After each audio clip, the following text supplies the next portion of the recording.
Welcome. This is the Advanced Ancestral Lineage Clearing class of 2026, and I'm so glad you're here to learn the process of taking people back to meet their ancestors, to heal family patterns. This class assumes that you have done the preliminary work of creating your altar, creating a prayer, you know how to create sacred space. So I'm going to go over that very quickly after we do some preliminary work, and then we're going to dive right into the essential components of holding an ancestral lineage clearing class for others. I'm also going to cover not only doing ancestral lineage clearing on Zoom or long distance, but also if you're doing the sessions in person, because there's different things that you can do in person that you can't really do on Zoom. So I'm going to be moving back and forth between those two. And if you have any questions, put them in the chat room. I will be looking at the chat room as we go along. And I will leave space for questions when we get finished with certain aspects so that I can answer your questions and make sure that I cover everything that you need as we begin. You all have probably experienced an ancestral lineage clearing with me. And as I have mentioned in other classes, that's the cake. That's the cake that is the sweet deliciousness of healing. This class is to teach you the ingredients and the essential elements of how to create that cake and what to do as we go along in creating a sacred space for meeting your ancestors and for healing family patterns. So the first thing I would like to do to go over some of the foundational materials, the basis for changing those family patterns. Okay, so let me share my screen here.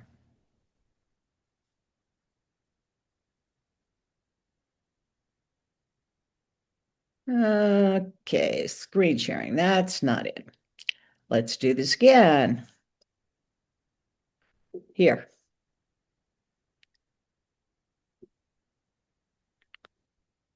Now, when we get together with clients, family members, or whoever we want to do an ancestral lineage clearing session with, we are transforming generational wounds, wounds that have passed down through our DNA from generation to generation to generation that haven't been healed.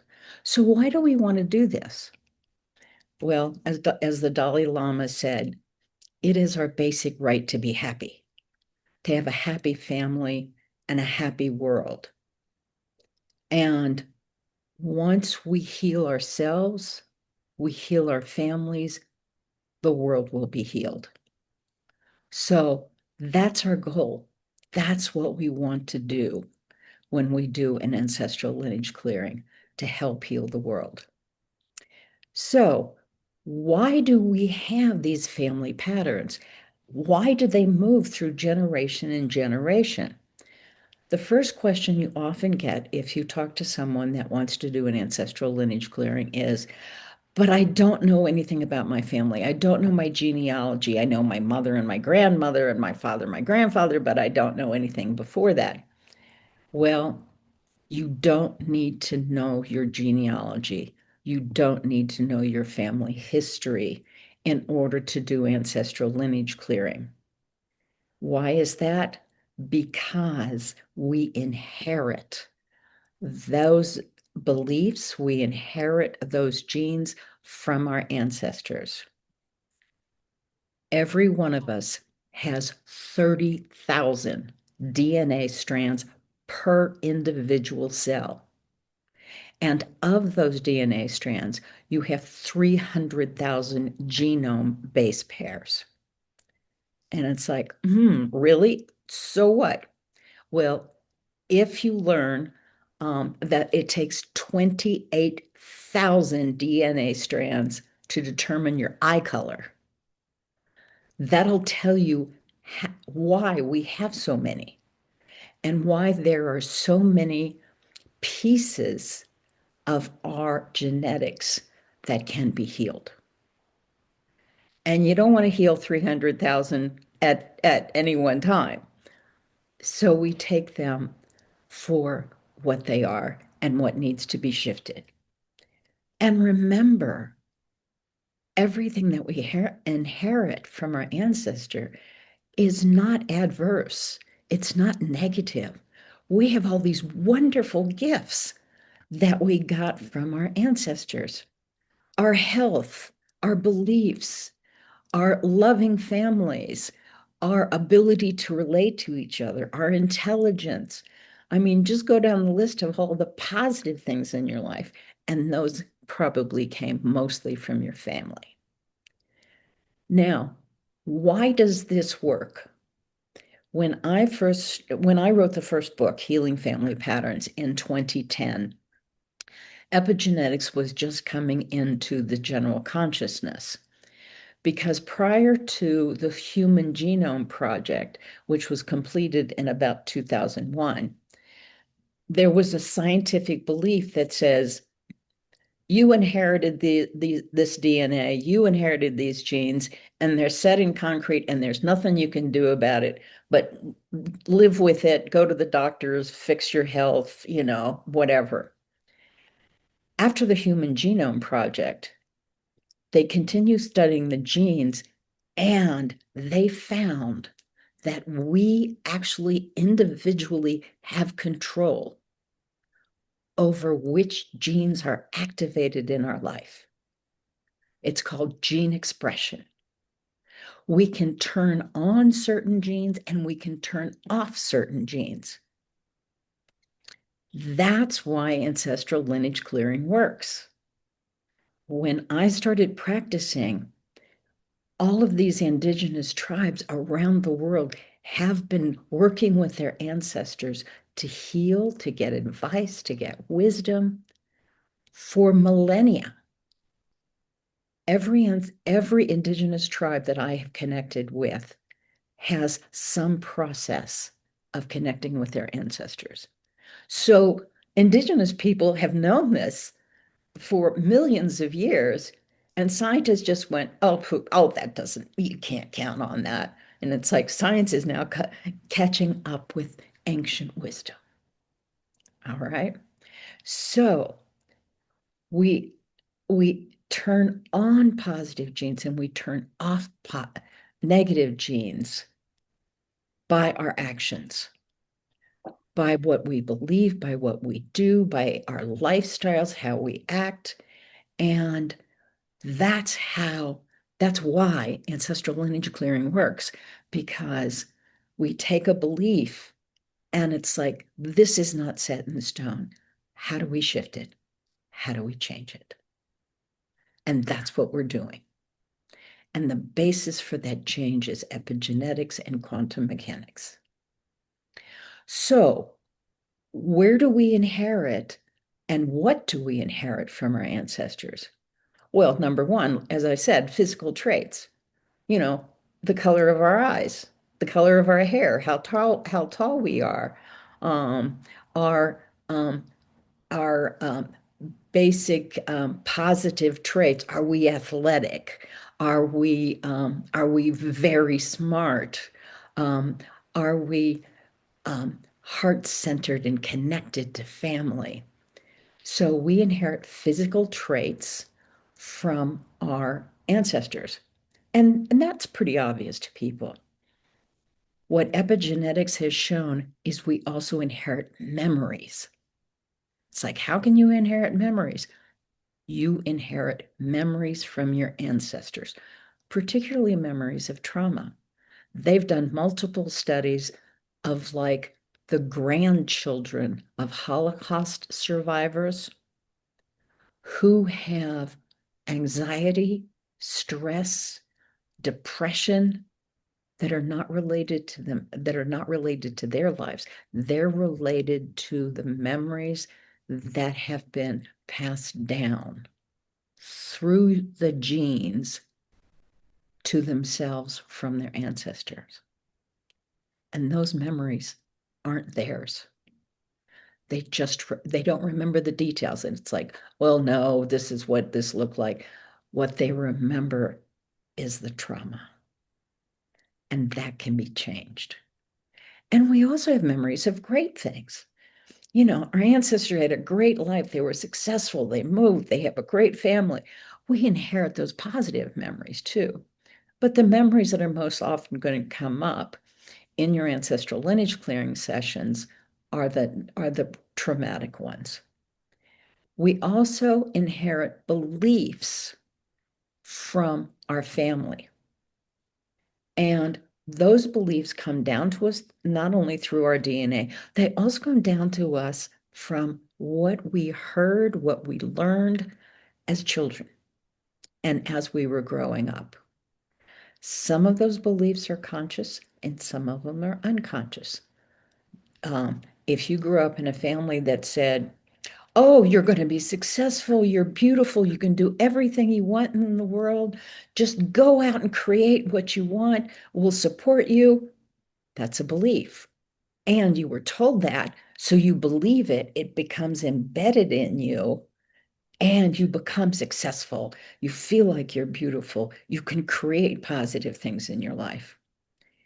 If you grew up in a family that said, oh, you're so stupid, you're never going to get anywhere. Oh, you're the ugly one in the family. You know, we're gonna give the rest of your family members, we're gonna give them the pretty dresses. All right. Or, you know, you're such a klutz, you're never going to be able to play baseball or soccer or whatever. Those are the kinds of conscious beliefs that we pick up because of messages we get in childhood. We also have unconscious beliefs.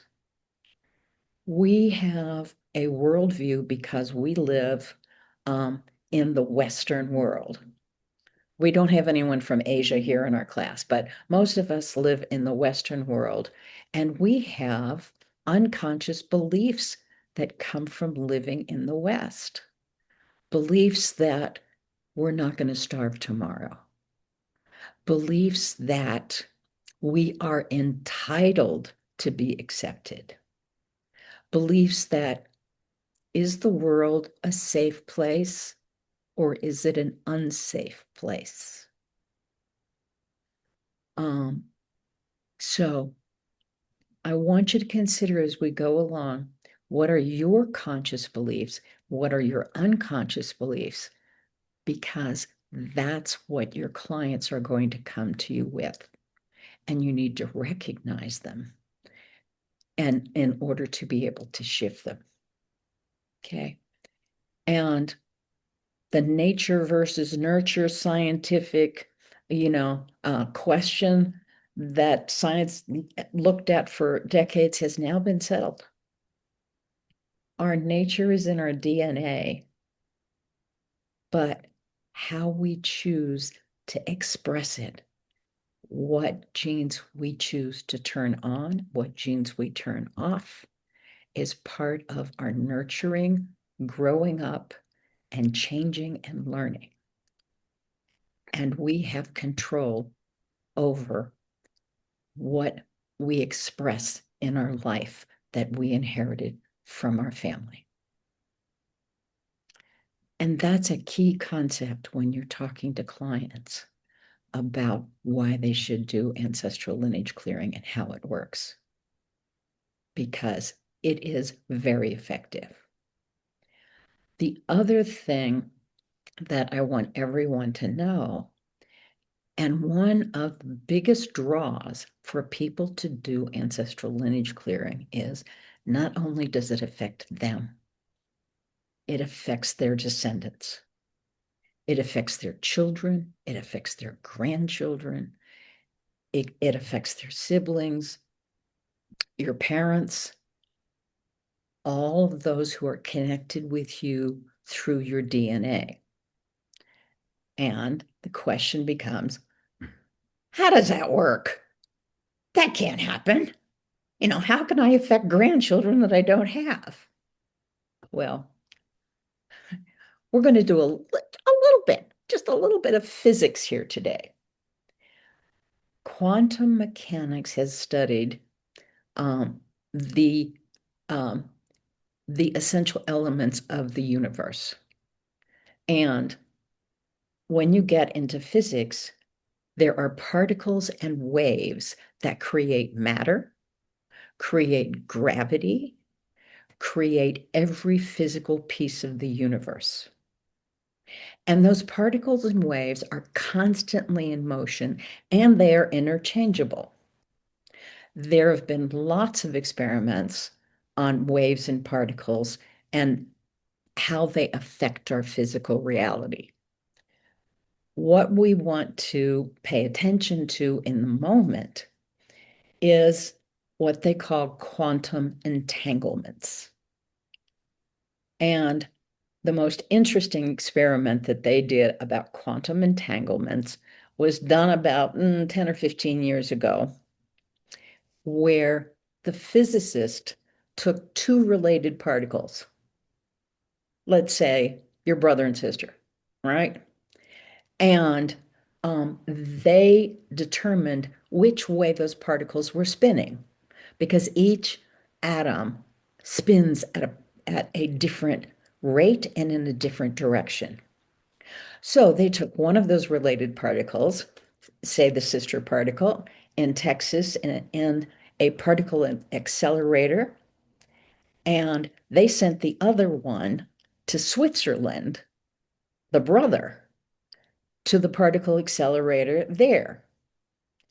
And what happened is they changed the spin on the particle that was in Texas and also determined and found that the particle in Switzerland changed at the same time, simultaneously.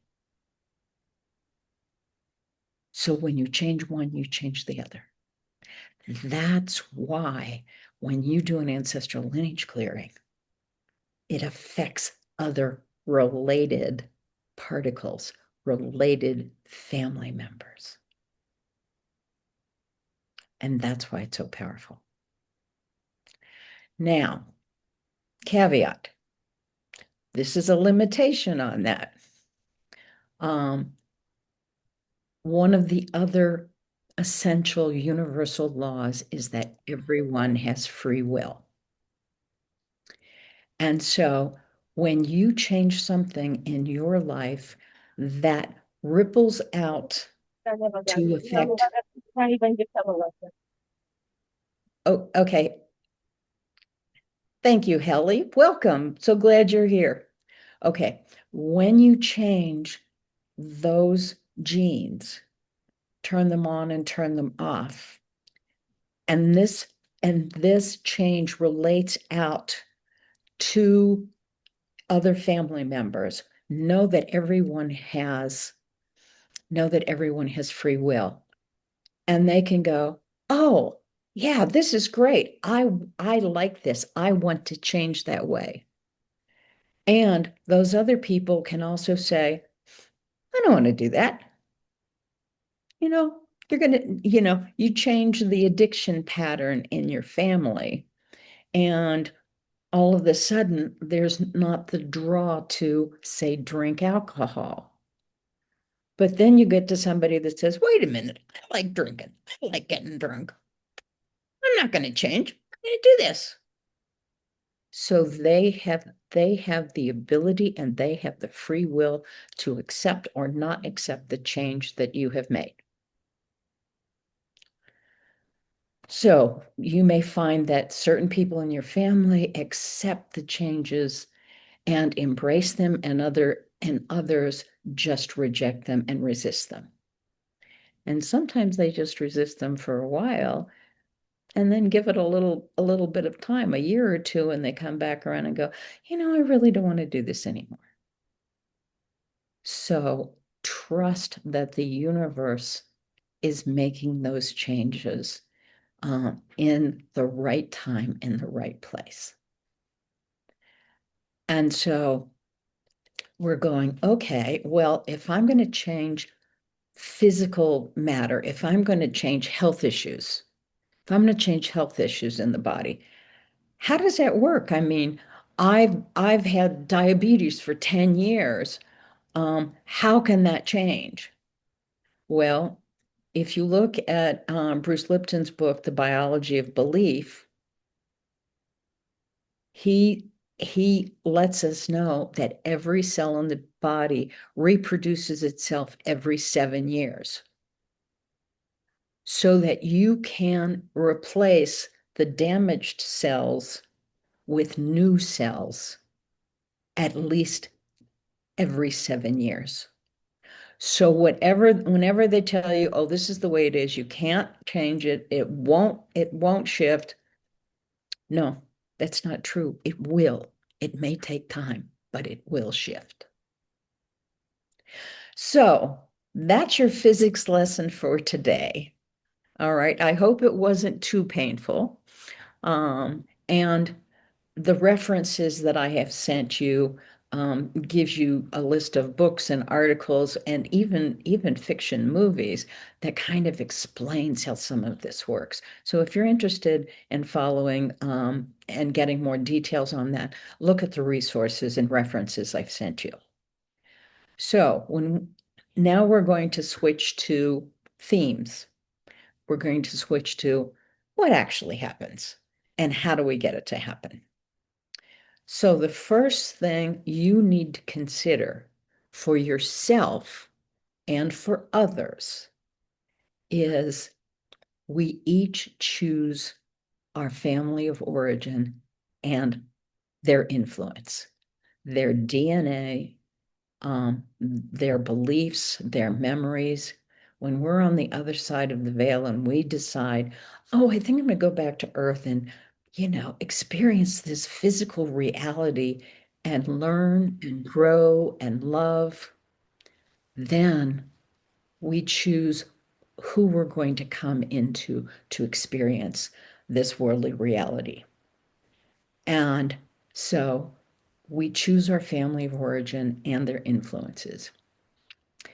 And this is where our soul families come in. Your soul family is that group of people that you have incarnated together through multiple lifetimes. And why do we have a soul family? Because our soul family loves us and we have agreed to come together and learn together because we have certain ideas, certain beliefs that that we want to work through. And we can do them best by working with that soul family. Ishel, did you have a question? I just wanted to mention that besides Haley, Angelina just joined us. Maybe just I can say hi to both of them. Okay, thank you. This is a good time to welcome Helly and Angelina. So glad you could join us here today. Um, would you like to take a moment and introduce yourself to the group? Angelina, you want to start? Oh, we can't hear you.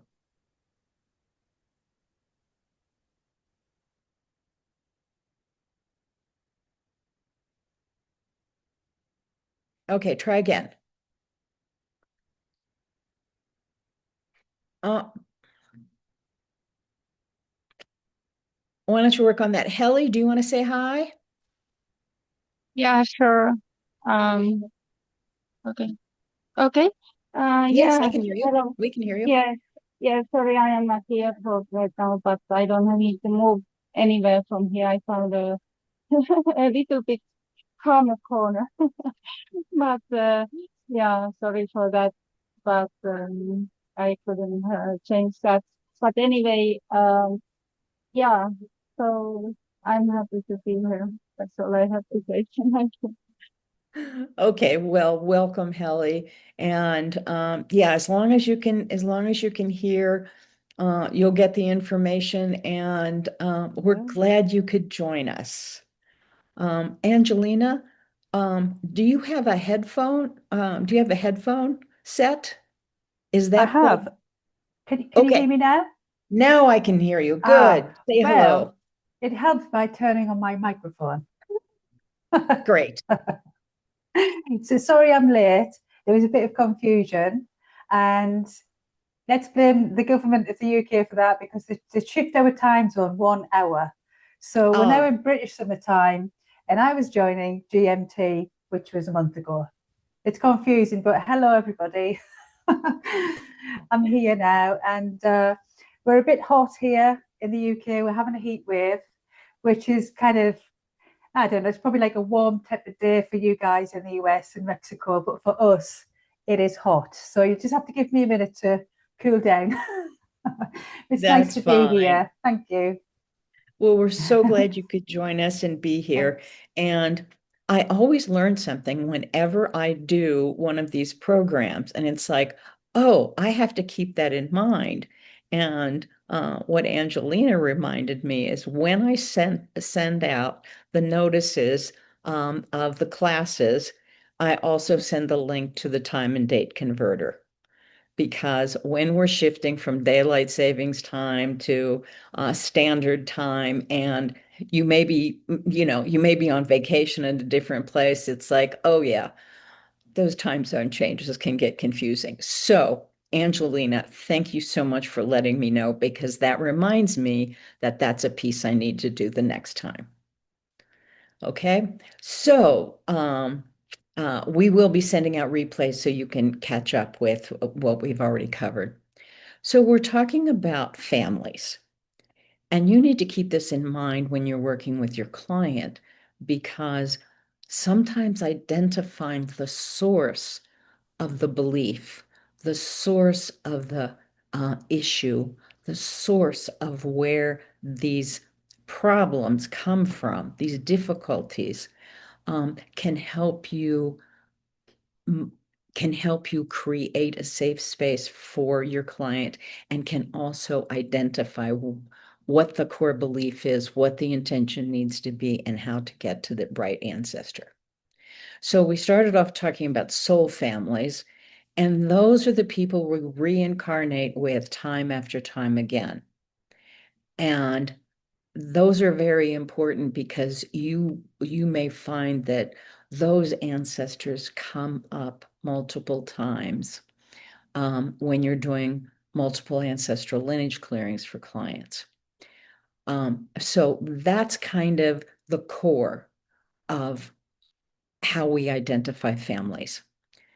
And there are all kinds of families, and you need to keep in mind that family just doesn't mean the small nuclear family like we generally have, mom and pop and the kids. Some people live in cultures where they have extended families, where grandma and grandpa and the cousins and the in-laws live with them.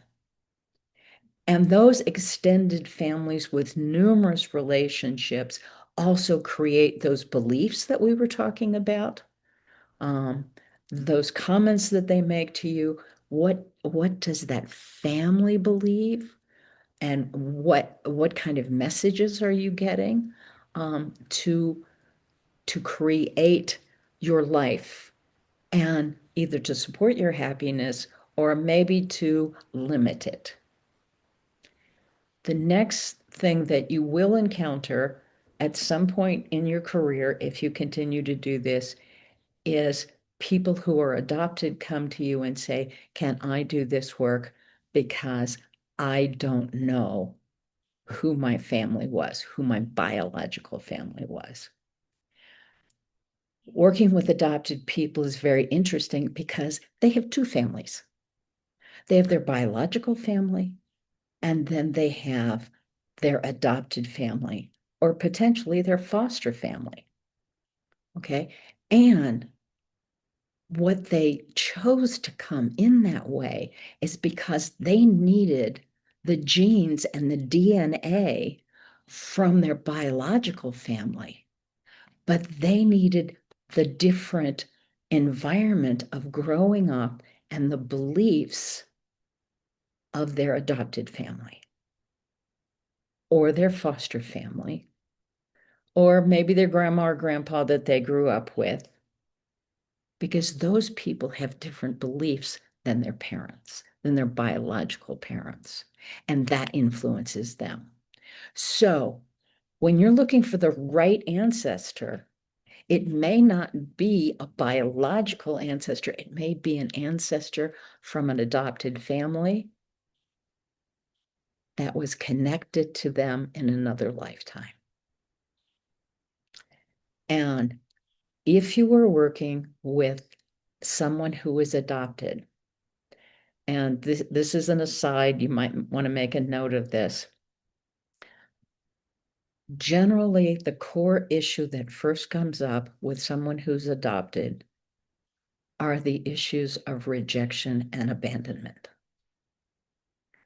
My parents didn't want me. They left me. I'm not good enough.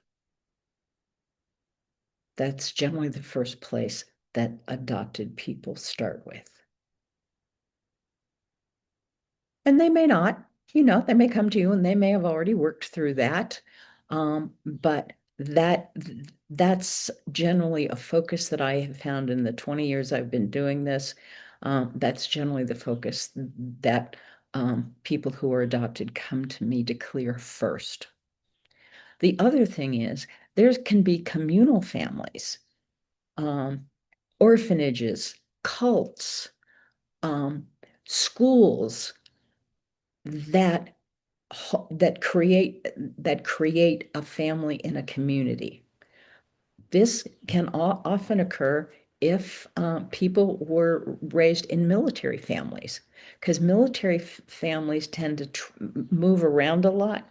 Okay, we're here for 5 years, we're here for another 5 years, we're here, and they move around, and their family is the military and the belief system that comes with that, and the attitudes that come with living in an environment of similar-minded people. Boarding schools also take parental places during formative years.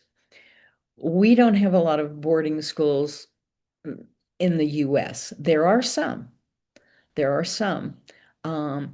It is in some places in Europe, it's very common that children as young as 7 get sent away to boarding schools for 9 months out of the year. So what that does is the boarding school takes the place of the parents. This is how you act. This is your attitude. This is what you're supposed to learn. This is what we expect of you. This is positive. This is not acceptable. And so you have your belief systems coming from that. Now, your clients aren't going to come to you and say, oh, I came from a nuclear family. Oh, I learned this from my communal family. But what they are going to say is, oh, I grew up in a cult until I was 12, and, my mother took the kids and left. And so that should be something you keep in mind when you are discussing what they want to shift and what they want to heal. Okay. And so these are sources of beliefs and difficulties and what we need to change. And there's lessons to learn from each one of those. And what I have found over the years is that people come to me because they are ready to shift their family's wounds. They don't come and say, I don't know if I want to do this. I don't, it's like you grew up with the sense that it was part of your your purpose, part of your desire to change those difficulties in your family for yourself and for others. And some people come in with the purpose to shift the wounds of the world. Look, I have always felt like it is my job to bring peace. That's a world wound that needs to be healed. And some people are here to do that work. And I love helping those. And I love the people who help each family, because the more we help each family, the more we learn, the more we grow, the more we change for the positive. Now, we want to look for the essential beliefs that need to be changed. And one of the initial beliefs that that your clients may bring up, or you may bring up with your client, is, can this be healed? I don't know. We've had heart disease in our family for at least the 3 generations that I know of. That can't be changed. I mean, that's in the body. That's in our DNA. But I want to deal with this better. So if a client says something like that, it's like they don't believe that this can be healed. And so you need to support them in changing that belief. Oh, sure, we can heal this. Yeah, this is something we can address. And one of the core wounds that a lot of people have is that the universe is not a safe place. That this is a place we come to suffer. That this is a place we come to create difficulties, to overcome bad things. And I remember growing up, and it's like, oh, you don't go outside after dark because somebody's going to get you. There are bad things out there. There are dogs, and depending on where you live, there are wolves, there are bears, lions and tigers and bears. Oh my, right? The universe is not a safe place. That's a belief that can be healed, because the universe sends you whatever you desire. And the law of attraction means that if you fear the world, then the world's going to give you what you believe. The world's going to create more fear. The world's going to create situations in which your fear rises. And so what we're doing here when we change those beliefs is we are activating the law of attraction that says, I want to draw to me the positive things. I want to draw to me health. I want to draw prosperity. I want to draw positive relationships. I want to draw a belief that I can do what I'm here to create in this world. And so that's another type of energy that we attract when we do ancestral lineage clearing. Now, one of the things that people often ask questions about, and you need to have at least this concept in your mind or in your belief system when you're doing ancestral lineage clearing. And this is your physics lesson. What are we going to call it? Number 4. We want to talk about probability theories. There is a group of physicists. Not all physicists believe this at this time, but those people who follow Einstein's theory of relativity also have are tracking and experimenting with the concept that there are infinite dimensions, infinite parallel universes that we can access because we can choose those intersection points and change a different probability. And this is what we do. This is the core of changing the ancestor's life into a new lifetime. I had a client once ask, well, aren't we just reframing, this belief? Aren't we just reframing what's going on here? And my answer is no, we're not. Einstein consistently said that the distinction between past, present, and future is an illusion. It's an illusion that they all exist at the same time. And we just don't know how to access the past. We don't know how to access the future. And journeying is a way to access that past. All right. And when we ask the ancestor to change their life, to go to a different time and place, and choose a different decision, make a different decision, we're asking them to choose to go to another universe that is existing at this time and place, at their time and place, and to step out of the reality that they had into a different reality and live the lifetime in that probability stream. Okay, we'll get into more of that when we get into journeying, but it's like it is changing what universe you live in.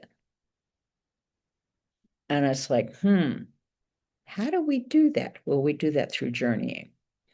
And I understood how this worked personally because when I changed my life, when I took a different direction in my life, for years afterwards, as most of you know, my first career was as an attorney, and I decided that, boy, I didn't want to do that anymore. I don't want to work with people who are constantly fighting. Let's do something different. And so I went into shamanic work. Well, for years afterwards, I would have dreams, and these were one of those dreams that were in 3D, full color. If I met those people on the street, I would know who they were. I had dreams where I was working with clients, where I was making arguments in court, where I was trying cases, and they were so present. They were so real that I knew that was a bleed over from that other probability stream that I had been in. So if your clients say, oh, but I'm still dreaming of that other lifetime, it's like, that's okay. That's just telling you that that was a possibility, that that was a potential. And appreciate it. Because even though I was still acting as a lawyer in those dreams, they were all positive dreams. So that's my personal experience in changing probability. Now, people sometimes ask, well, can I go into the future and see how this is going to be, how this is going to affect me, see what choices I'm going to make in the future, and won't that help? Well, the difficulty with stepping into the future is that you have multiple probability streams. And when you start walking into the future, it's like, which one of these probability streams am I in? what may be the strongest probability at this moment will change depending upon what happens around you. Things that you couldn't control, such as wars, such as the economy. Yes, you can influence what's around you, but you may not be able to influence in the world how that happens. And so the probability stream that you choose today may be different than the probability stream that's available to you tomorrow. That's the strongest probability stream. So that's why I'm very careful whenever something comes up, whenever there's a question about, let me go into the future and change this. And it's like, and we don't know how things will change if we go into the future. Because if we go into the past and the ancestor changes, they are guided by their soul. And that outcome is always positive. Okay. So that's the probability that's the probability theory that I work with when I get ancestors to shift to another lifetime, because that one, we know how it's going to affect us. All right. And when we get into working with clients and determining what they need to change, you will find in the book there's a discussion of PEMS, PEMS. Is it a physical issue? Is it an emotional issue? Is it a mental issue? Or is it a spiritual energy issue? So that's just one way of thinking of it.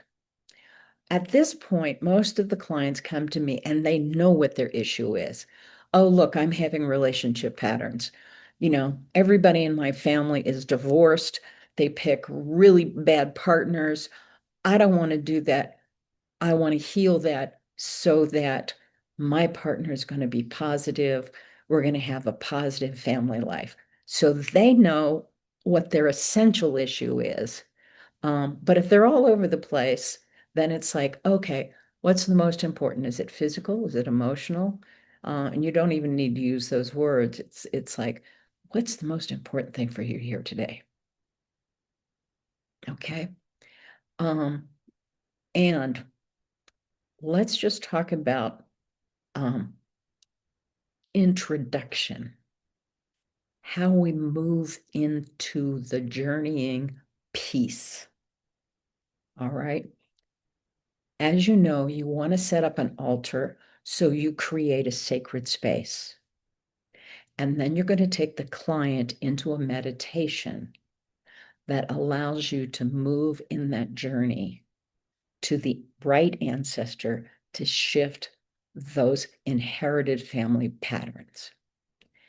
What you are doing when you do the prayer, when you do the meditation, is you are taking your client from the active thinking state of moving through the world every day, and that's your beta brainwave. You need to drop them into the alpha brainwave state during that introduction. The alpha brainwave state is the state that you use when you meditate. When you are alert and focused on something within, it acts as a bridge between your conscious and your subconscious mind. The client has to be at least in the alpha state in order to really go deep enough in the journey to meet the ancestor. If they're still in their beta state, oh, what's happening here? How does this work? Where are we going? Who's the ancestor? Why am I doing? If that mind chatter is active, they are not going to be able to journey to the ancestor. You have to get that calm. You have to get that focused. And you have to get that settled. And you do that by the prayer, by the cleansing, by the meditation, so that you can tell when the client is there because their breathing slows, they physically calm down, and they are ready to move forward. If it is possible, and this often happens when you're working with clients who have been meditating for a long time, who know how to journey, or who are highly intuitive and daydream a lot. This is the theta. This is the theta brainwave state. This is the deep meditation space. It's that space between being awake and being asleep. It's where your intuition works. That's where we daydream. This is the optimum level. Now, if people haven't meditated before, if they're real left brain, and they haven't had much experience with this, they're only going to go to the alpha level. If you get someone who has consistently been meditating, and not only sitting down and meditating, doing Tai Chi, Qigong, working with their energy, dropping them down into the theta state, gets them right where you need to go. Okay? So that's very important. I'm throwing a lot of concepts at you, right? And choose the one that works for you and select what is comfortable for your client when you're working with ancestral lineage clearing. What's comfortable for your family? Are they meditators? No, then just get them to breathe and to go into that alpha state where they're calm and quiet and open and receptive. So it's a question of using your intuition, being present, and figuring out where your clients are when you begin. Now, one of the things that I definitely want to cover with you, and you will find that most of these are in the documents that I sent you, is when not to work with ancestral lineage clearing, when to refer people to other practitioners, other experts. You need to know how to recognize when your clients are not ready for when your clients are not ready for an ancestral lineage clearing. Clients must be in a stable physical and emotional state in order to do ancestral clearing. All right.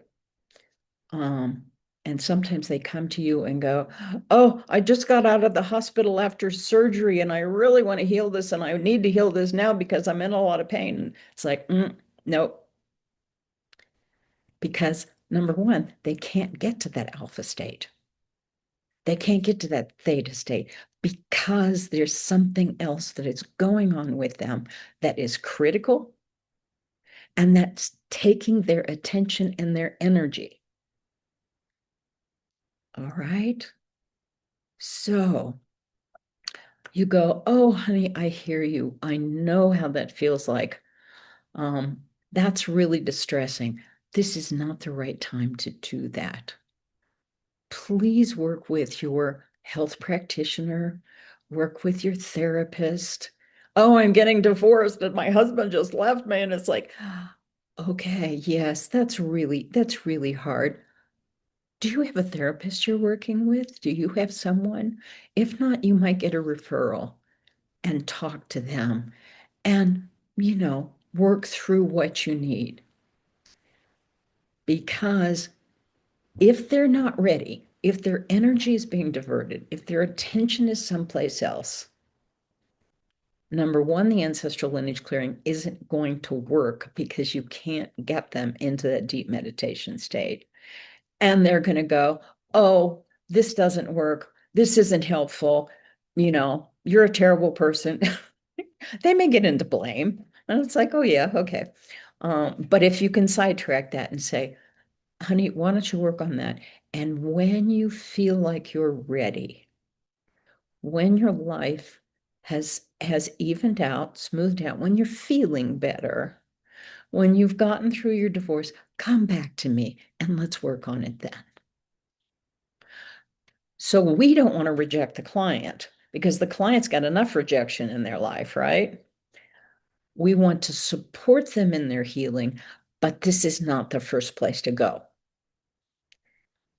I always tell my clients and on my website, this is an advanced healing technique. You can't start here. You go to ancestral healing when you are able to be calm, when you're able to be open, when you are able to receive. Okay? So I have given you lots and lots and lots of information. And this is in the new document that I sent you on the foundation theories. So you can review those. And whatever works for you. Sometimes you want to talk to clients about that because that's what they need to hear because they're real left brain and they want some physics behind this. Sometimes you don't even need to mention it. But if you know it, if you understand it, then you are ready to respond when questions like that come up. Okay. So before we move on, does anyone have any questions?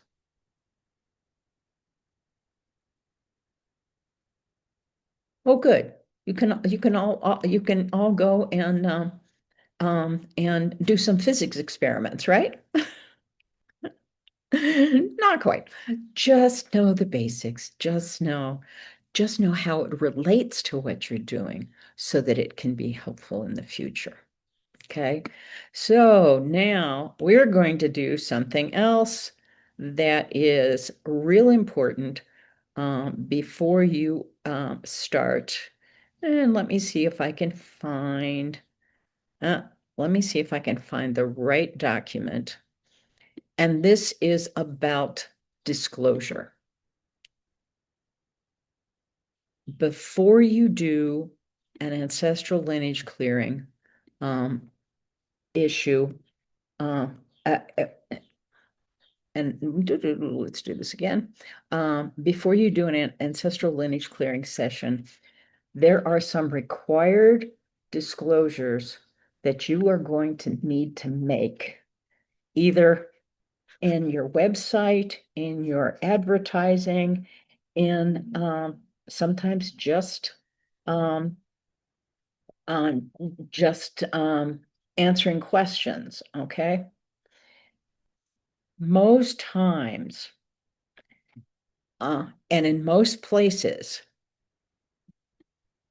unless you are a licensed or certified health practitioner, you cannot diagnose or treat any illness, condition, syndrome, whatever. All right? It is against the law. And if your client is unhappy with you, they can report you to the authorities. Most of the time, you're not going to be sent to jail, but you may be fined for not having disclosed that information. Now, when somebody comes to me for an ancestral lineage clearing session, I don't say, oh, by the way, I can't diagnose, treat any condition. But what I do have is I have it on the website that says, please read this before you have your session. Okay? If it's there, they are on notice that I am complying with governmental health laws and conditions. Remember to check in your specific area. All right. Like Angelina in Ireland and Heather in the UK and Ishel in Mexico and those of us in the US and Helly in Finland. What are the disclosure and disclaimer requirements that you need to meet? Okay. And somewhere you need to have those. And if you don't have a website and clients are coming to you, your family members, your friends, and whatever, you might just have a little sheet of paper that says, you know, I cannot act as a health practitioner, therapist, diagnose and treat physical, mental, or emotional conditions. So research where you are and what you need to tell your clients in advance, or at least have posted, because I don't want any of you to get into trouble. Okay. And you can always go to my website and look at the disclaimer that I have on my website. Yours is going to be different because it depends on where you are, but it is essential that somewhere in the scope of your practice, you have that disclaimer. Yes, you shall. My advice on that on a website or whatever is, like, you don't always know where your clients are going to be from, so it doesn't hurt to have it there, whether it's required. Like in Mexico, it's probably not required at all, but in the US it would be, so it wouldn't hurt to have it there. Excellent, excellent. Yeah. And normally the disclaimer needs to be for your location. I live in the US, I have to have a US disclaimer. That's generally sufficient to cover clients around the world. All right. So the disclaimer needs to be for your location, and you can get generalized disclaimers. But if there is specifics that you need in the European Union, in the UK, in Finland, and wherever, check it out. And Angelina pointed out in the chat room, Chat GPT is for GDP UK, and it's very good for answering those kinds of questions. So yeah, that's a good resource. All right. Now let's take a bio break. Okay, let's take a break for until 30 minutes after the hour. That should give you enough time to get some water if you need a snack or if you need a break, and we'll come back at 30 minutes after the hour. Okay?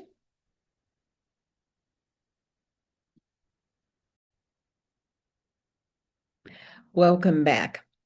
The document called ALC Advanced Class Transforming Generational Wounds contains the disclaimer, and you can take a look at that for an example of what you can do. And please modify it for wherever you're located. And this also discusses when not to use ancestral lineage clearing and when it is appropriate. Just because your clients are in distress doesn't mean you can't help them.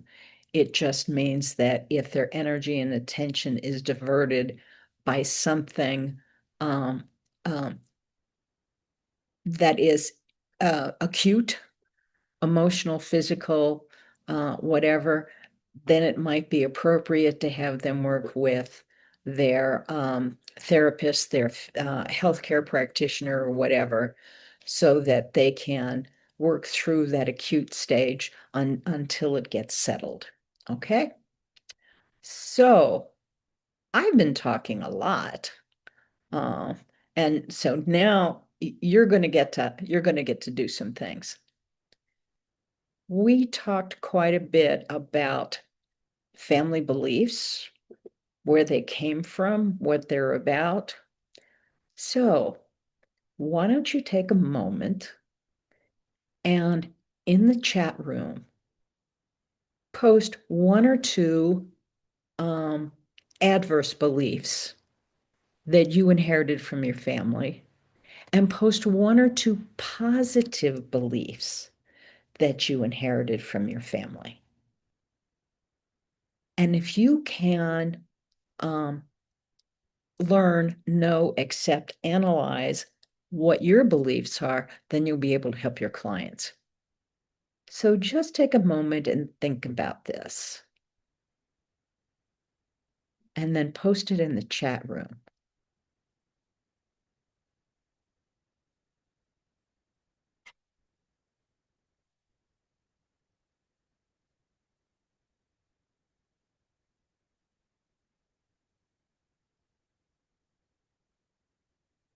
And it doesn't have to be long.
Michelle has said, one reason our family didn't connect with our ancestry is they weren't proud of being white bread Americans that came to the US to conquer and take from others. Yep, that's definitely a belief. And that's something that's held deeply and can be an unconscious belief, particularly if you're of, if you're of the culture that were the conquerors. And with me, I have both sides. I have a European side from my mother and a Cherokee side from my father. And so on my father's side, I've done a lot of ancestral work about the genocide that happened to the Native Americans. And at least my mother's European side didn't come over until most of the genocide was over, but they had their own problems. So yeah, that's a significant issue. Heather, adverse cancer runs in the family. Men die young, body shame and depression. Oh, anybody else have any of those issues? Positive, we can achieve as much as boys. Women have to be independent and work hard. Yes. Yes. That's definitely a positive belief. But working hard is always one of those beliefs that tend to come up because it's a limitation on your prosperity and abundance. Oh, the universe isn't abundant. Everyone can't have what they want because there's limited resources. And it's like, you don't have to work hard. The universe is here to support you. You just attract what you need. And it doesn't have to be difficult. But that definitely is a positive aspect, particularly for women, because we've all grown up in this patriarchal society that says men are better, men are more capable, and so that's a limitation for we women. And yes, cancer. Oh, yeah, our family has cancer in our heritage, so I'm going to get cancer. My kids are going to get cancer. Uh, Cancer is generally based in anger and in fear. So there's an emotional component to cancer. And men die young. They are now doing research in epigenetics to identify the longevity gene and how to turn on the longevity gene in our bodies. So yes, cancer can be shifted, and we need to reach the emotional basis for it in order to shift it. And that's what our ancestors can do. Body shame and depression, oh yeah. A lot of us grew up with that. And that is definitely one of those things that we can shift. It's like, it doesn't have to be that way. Helly identifies with body shame too. Oh, yes, women have to carry everything. Yeah, the men have all of the approval, the men have the power, but it's the women that have to work. It's the women that have to support the family. It's the women that have to do the cleaning, the washing, the raising of the kiddies, and whatever. And one cannot find a more educated, successful, spiritually evolved partner. That's a huge belief these days because women are coming into their essential natures of, I can do it. I have the intelligence. I have the emotional basis. I have the freedom to be able to move forward. But there's no partner out there for me. And that's a limiting belief.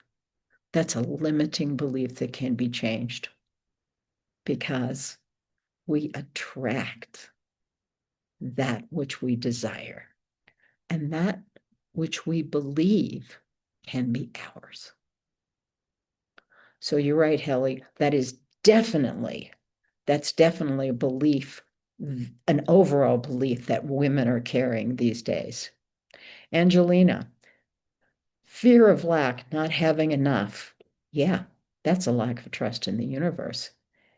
And people with women are suppressors, evil people. Angelina, I'm not quite sure what that's about. So how about you let me know? Oh, oh, it's about money? Yeah, yes. And money is that lack of trust in the universe, that there's not enough, that I can't have what I want. The universe is abundant. There's everything in the universe that we want and need as long as we believe it and we attract it. And it's not about going, oh, okay, that's not true. I'm going to believe that I can get everything I want. You have to know it, you have to feel it, and you have to turn on those epigenetic genes that say the universe is safe, the universe is abundant, and I deserve it, and feel it and attract it. And the positive for Angelina is resiliency. We don't give up. However, on the opposite side of my adoptive side, fantastic sense of humor, both sides of which help break up negative energy. Absolutely. Humor can take you through some of the worst situations. It's like, oh yeah, this is terrible, but let me tell you about this. Terrific. Terrific. That is definitely a positive. Helly, oh, the partner can't be found in Finland. That's a belief. That's a belief. I also read about a woman who was from a very small town in a rural area who had a PhD from the university and said, oh, there's no partner for me here in this area. I can't move because I got my kids, I got my home. And what do you know? She found a doctor as a partner who was supportive, loving, spiritual, and met all of her needs because she changed her belief system. Yeah, Michelle, our family has shyness, hiding, not deserving, absolutely. I can't be seen, because part of that I can't be seen is fear of being seen, because a lot of us in our heritage came from cultures where women were burned at the stake, where women were locked into the house because they spoke up too much. They were committed to mental institutions because their husbands could not control them. It was really scary out there. And so we've stepped back from stepping into our power. Also, heart disease. We don't talk about things, even though we know about a lot of what my parents and grandparents went through in their lives. Yeah. And if you've read the book and you've heard me speak at any podcasts or things, you know that I shifted heart disease in my family. Okay. My sister had 2 heart attacks before she was 50. And the first one, when she went into the hospital, the doctor told her daughter, "You better say goodbye to your mother because this is really bad." Talk about instilling fear. But 20 years later, my sister is her cardiologist, um, primary patient, primary positive patient. She's his gift. Oh, look, she had this happen and she's still here and she's still working on it and she's still good. So it's all about breaking those patterns. Yeah, Michelle says she's broken some of the patterns. Yeah. And so we can break those patterns. We can change those patterns. And let's talk about free will. Perfect place to talk about free will. And I do talk about this, I think, in the book. My sister may be her cardiologist's ideal patient. And when I went in and did an ancestral lineage clearing and shifted heart disease in my family, my brother also had heart disease. And they put 2 stents in his heart, and he left the hospital. He stopped smoking. He almost quit drinking. He followed his diet, was exercising, doing everything. And he went, 3 months later, he's gone, "I'm good. Everything's fixed. I don't have to do this anymore." He went back to drinking and smoking and eating cheeseburgers and French fries. And guess what? He had 4 more stents put in his heart. He chose. He chose. And I learned to accept his choices. And it's like, bless you. Thank you for choosing whatever you wanted to do. I love you anyway, even if I can't help you. Because when I asked him if I could help him, his answer was, "Hell no, leave me alone." And it's like, back off. It's not my job. If he doesn't want help, there's nothing I can do about it except love it. Oh, and Heather's also talking about spiritual persecution, suppression, and institutions. Absolutely.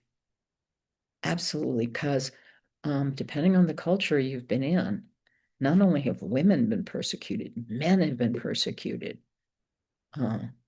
Certain religious beliefs have been persecuted throughout the years. And we can shift that. We can shift that. So, good. You all know how you can identify your own beliefs.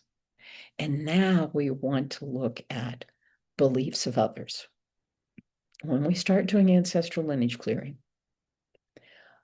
someone comes to us, family member, client, friend, whatever, depends on where you start from, okay? They're going to come to you and say, "I have such and such a problem." These difficulties generally fall into 4 categories: physical, financial, relationships, or emotional, spiritual, such as feeling persecuted, I'm not good enough, being abandoned, rejected. Those are emotional, spiritual issues. So those are the four broad categories, and they also relate to the PEMS, physical, emotional, mental, and spiritual. Those are our energy fields, okay?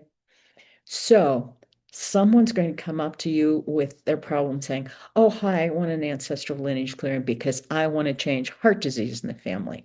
I want to change cancer. I want to change XYZ. All right. They're going to talk to you about that. And you need to find what that belief is and what the underlying emotional content of that belief. Now, it depends on your background, depends on how you have worked with clients before and analyzed conditions. All right. I sent you a worksheet on the core beliefs. All right. Now, what I can tell you is that I don't use this. I don't use this anymore because I've been doing this for 25 years and I don't need to use it. All right. So, whatever works for you is fine.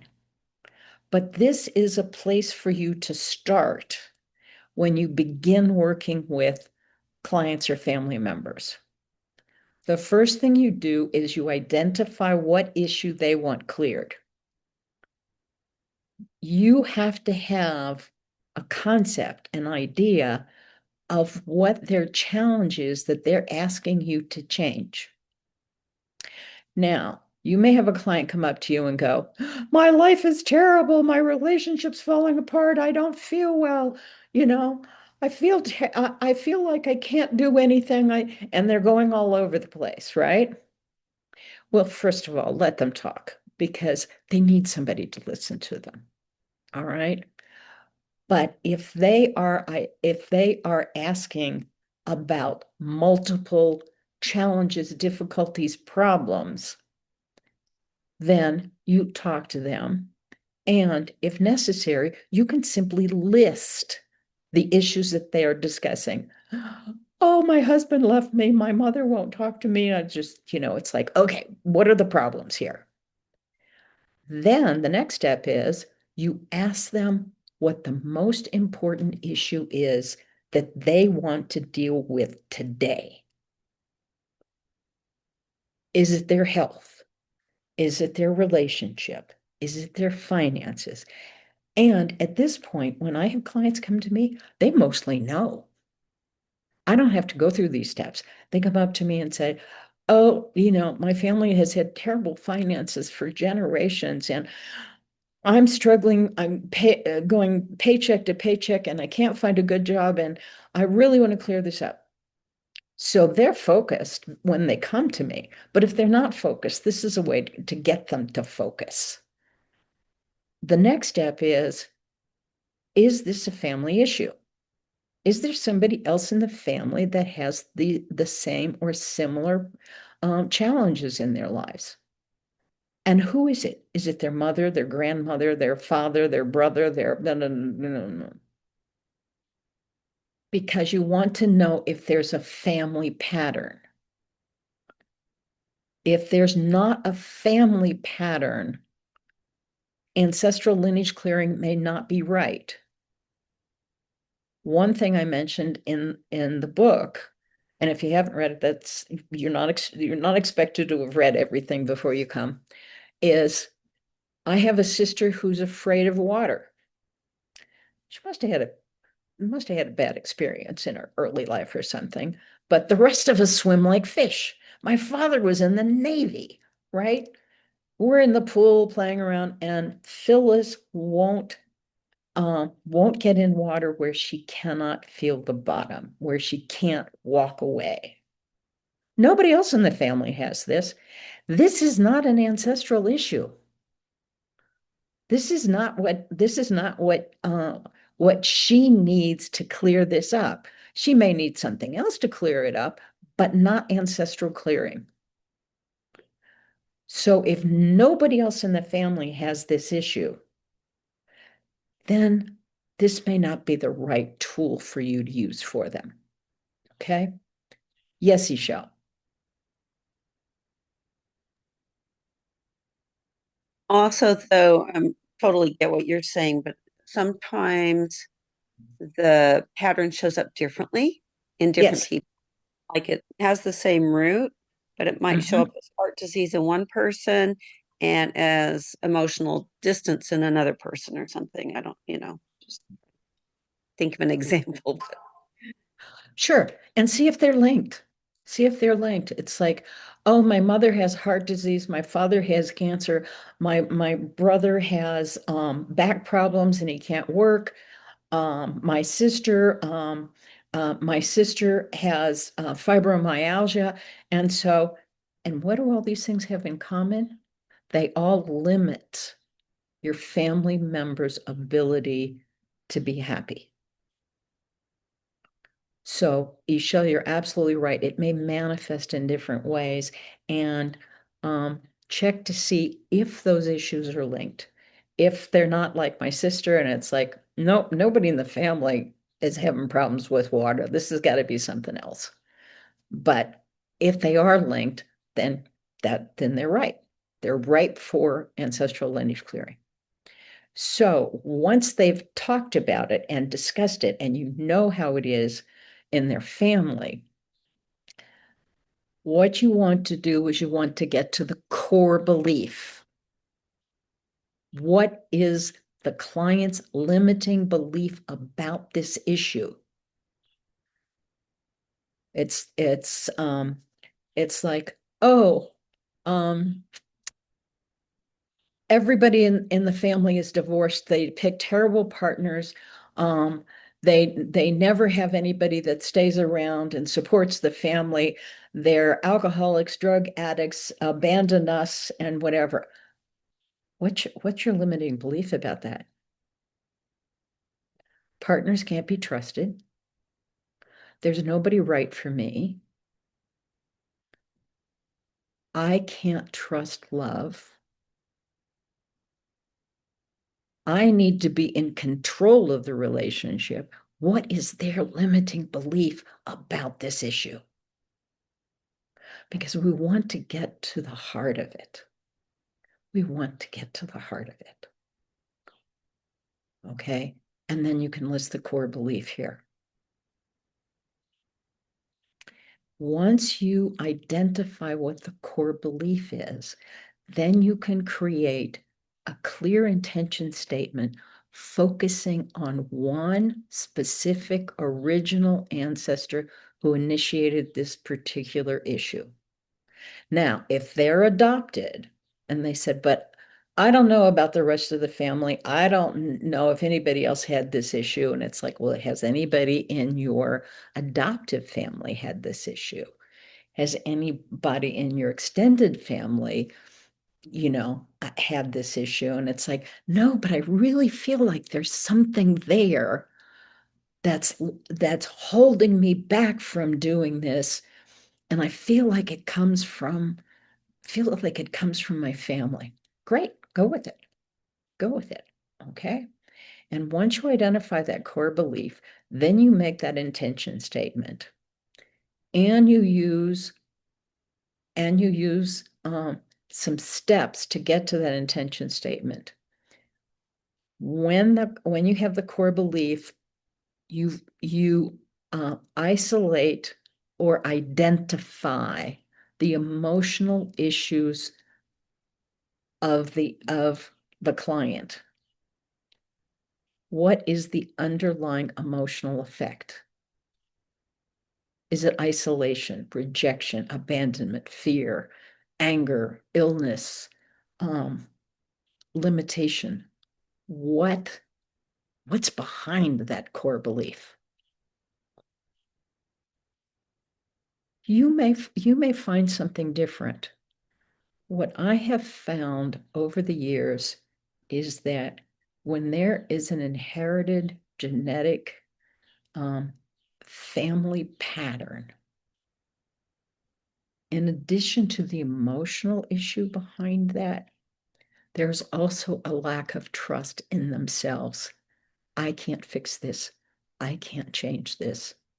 This won't ever, this won't ever go away. So they lack trust in themselves. They lack trust in others because there's nobody to help me. There's nobody to support me. There's nobody that understands me. There's nobody that loves me. So they lack trust in others. And most of all, they lack trust in the divine. They lack trust in the universe to take care of them, to support them, to love them.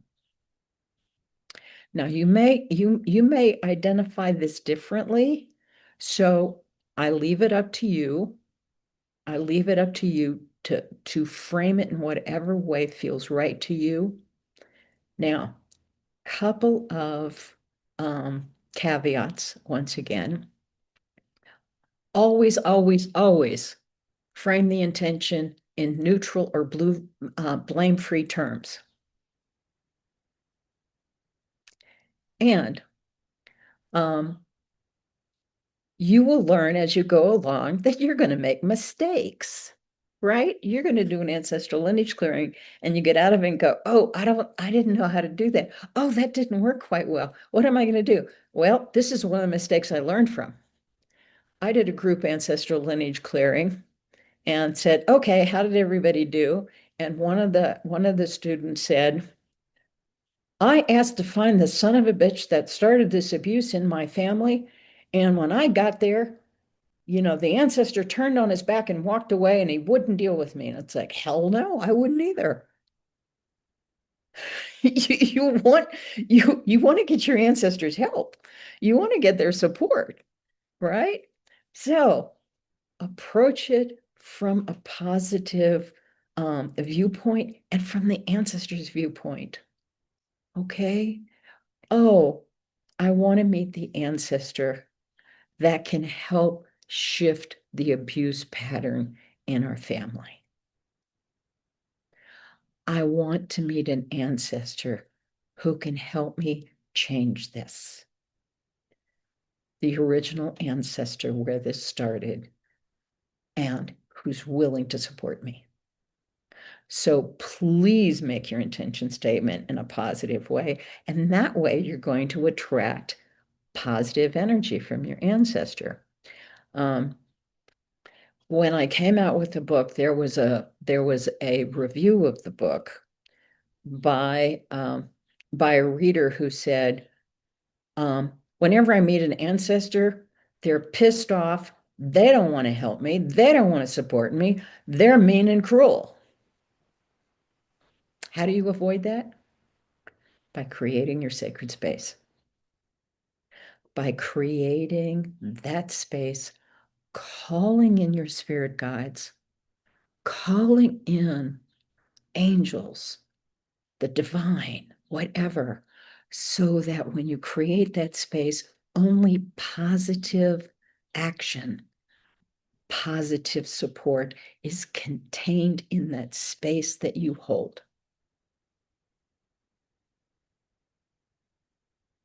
Because she probably connected with ancestors who didn't know how to shift their anger, who didn't know how to shift the cruelty that they grew up with or that was in their life.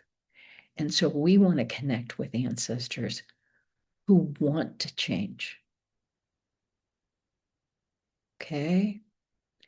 And there's a couple of other examples in this, in the core belief. So we're going to do some exchange. Let's go into breakout rooms with the two of you. What I want you to do is talk to your partner about something you wish to change in your family. What family pattern do you want to clear? Just talk about it so that your partner can analyze what your primary issue is, identify the underlying emotional basis for it, and create an intention statement. And then you switch partners, and I want you to do the same thing with your partner. Okay? Talk about a family pattern. Have your partner ask you questions or something to identify what the core belief is and create an intention statement. All right, so let me put you in breakout rooms, and I will give you about 8 minutes, and we'll see if that's enough time. Okay, so let's see.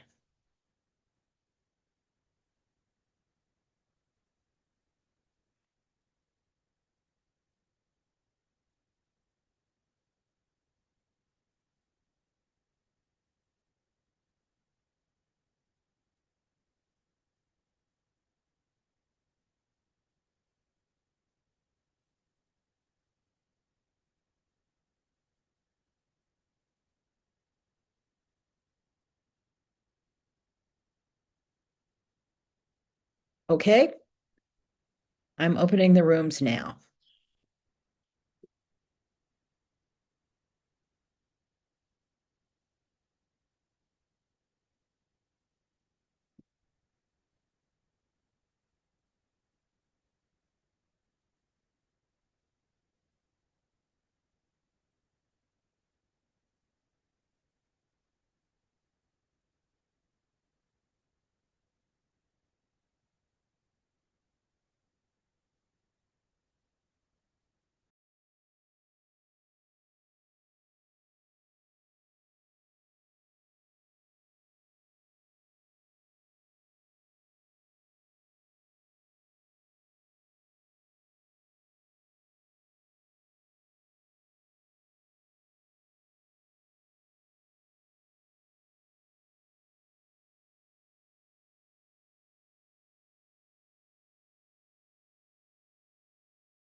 Welcome back. Hmm. Mhm. Did you all get an opportunity to finish? Almost. Almost. Okay. We can you can pick it up. You can pick it up later, okay? All right. So, did anyone have any difficulty in not understanding how to find that core belief and write the intention statement? We haven't written the intention statement, but we've established what the core beliefs are. But I think we've got the basis. Helly and I were also struggling to hear each Yeah. other a bit around the airport. Yeah, Yeah. that's okay. Then if that happens when you're in a breakout room, um, try seeing if you can write in the chat room. That may help you get over Yeah, some of the difficulties. yeah, there is some announcement, or some announcement, but I am pretty much in a calm corner here, and there's no people around me, but there's echo in the space. So I can hear it. Yeah, there's an echo. And Yeah. sometimes I know your internet can be unstable. So see if the chat room works. That's the only thing I can suggest for now. I think we got enough to be able to do it. We just didn't actually write it up, but Okay, we got it. We got enough information. Yeah. great, great. Okay. Does anyone have any questions about what you did? Well, Cool. Yes, can you hear me? yes, Jen. Angelina and I had some difficulty establishing her core belief. Uh-huh. We were kind of like, she agreed that we were heading in the right direction, but I feel Uh-huh. like the core belief is much deeper. Um, and it's interesting because I also deal with this issue in my family, so I feel like I was connecting with her and also trying to figure it out for myself. Mhm. So, um, I know this could be much deeper. This is just what I kind of jotted down. We're looking for the Okay. original investor who was not open, who was not open to communicating with a family member of such different belief systems that they felt ashamed and did not keep a relationship. Mm-hmm. Um, Angelina said it also has more to do with fear and possibly the fear of her ancestors being um, burnt as witches, you know. Um, but the issue is that the younger generation is disconnected from the older generation. Younger Excellent. generation being like more healers Uh-huh. and older being more religious. Mm-hmm. Good. You've got some great pieces there. Um, uh, the piece that I think you may be looking for is when they reject you for having different beliefs, when you're unable to communicate, is because is it, and this is a question for you to answer, is it a fear of rejection and abandonment? Because if I don't agree with them and they don't agree with me, are they going to shut me out? We were feeling too that the fear was almost like a self-protection mechanism. Sure. And what came up was the church Yes. and the other people. Mm-hmm. And that almost like within that genetic lineage, Right. there's a divide. So there's the healers, and there's this is too dangerous for me to hang around with, so I'm out of here. Yeah. And so, yeah, almost like fear that they didn't want their family to be hurt. So, but it obviously doesn't work. But you know, Yeah. it's interesting, isn't it? And it's interesting that we had a similar Yes. Yes, Mm. a similar issue, sure. It may be not only fear of rejection and punishment by the family, but also the greater community. Yeah, yeah, And not only fear of rejection and abandonment, but fear of punishment. yeah.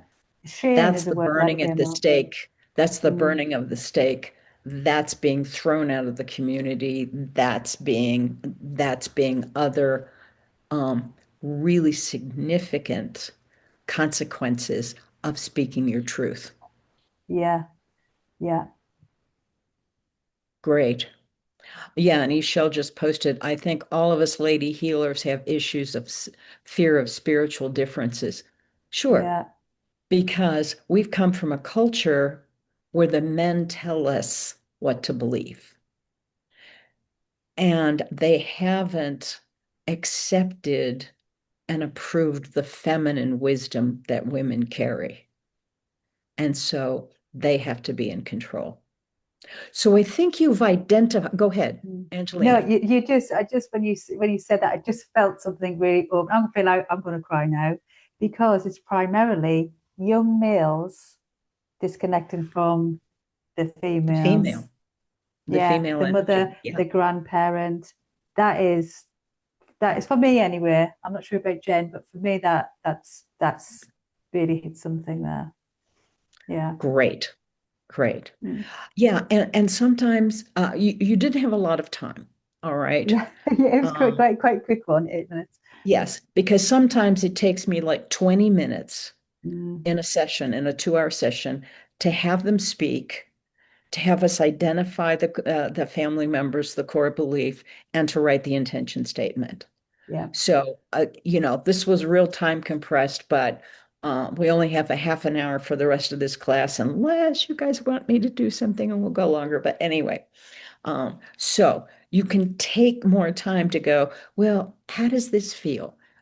Is this what's going on here? What's the underlying feeling with that? Where did that come from? So, yeah, and you just keep talking it through until it feels like that's right. yeah, What I want all of you to remember and to focus on, and you can write this down, is number one, trust your intuition. Like I kept talking until it's like, oh, yeah, masculine, feminine issue, control issue, fear, punishment, just kept going until it was like, trust your intuition. Number two, hold the intention that all will be well, that this can be healed, that you are the right person to help and support them. And then number three is always focus your intention on the person in front of you. If you get distracted, then breathe and come back to your center and go, oh, wait a minute, let's go over that again. Attention, intention, and intuition, and they'll guide you to the right place. Okay. Now, one of the things I want to point out to you, and I put it in my notes, so eventually read the notes or read the book. This is a distinction from what is in the book. This is a change. When I first started doing ancestral lineage clearing, I would focus on whether the issue came from the mother's line or the father's line. Oh, let's follow one track at a time. I don't do that anymore because what I have found is that your ancestral lines converge. And when you ask for the right ancestor, it doesn't make any difference if it comes from your father's side or your mother's side, because they're eventually the same ancestor. There are 7 billion people on the planet today. 2,000 years ago, there were 500 million. So we're talking about exponential growth. And what that means is that the further back we go, the more we encounter the same ancestor. And not only that, but when our ancestors come together as family members, they are attracting people with the same wounds that they need to heal. All right? If we have an issue in the family about health, you're going to attract someone who has the same health issue. If we have an issue in the family that deals with finances, you're going to attract someone in your life that has the same finance issues or no finance issues, right? It's the law of attraction. We attract to us what we need. So you can ignore the whole section on mother and father ancestors, because the right ancestor is the right ancestor for everyone in the family. Okay. All right. Well, we've gone through quite a lot today, and let me ask you what your preference is. I can go on to discuss the process of ancestral lineage clearing, what you do, when you do it, why you do it, etc. Or I can do an ancestral lineage clearing for one of you now to show how the whole process works. However, that's going to take longer than a half an hour. And so do you want to make sure you quit on the hour? And I can do that. Or would you like me to do an ancestral lineage clearing with one of you and show you how the process works? What's your preference? Yeah. My preference is to do Okay. it. Yeah. Okay. Yeah. Yeah, me too. I have Okay. no preference. Okay, great. Jen? I don't have a preference, whatever the Okay, majority. well, it's like it's late for Helly. Oh, And gotcha. so if I she don't.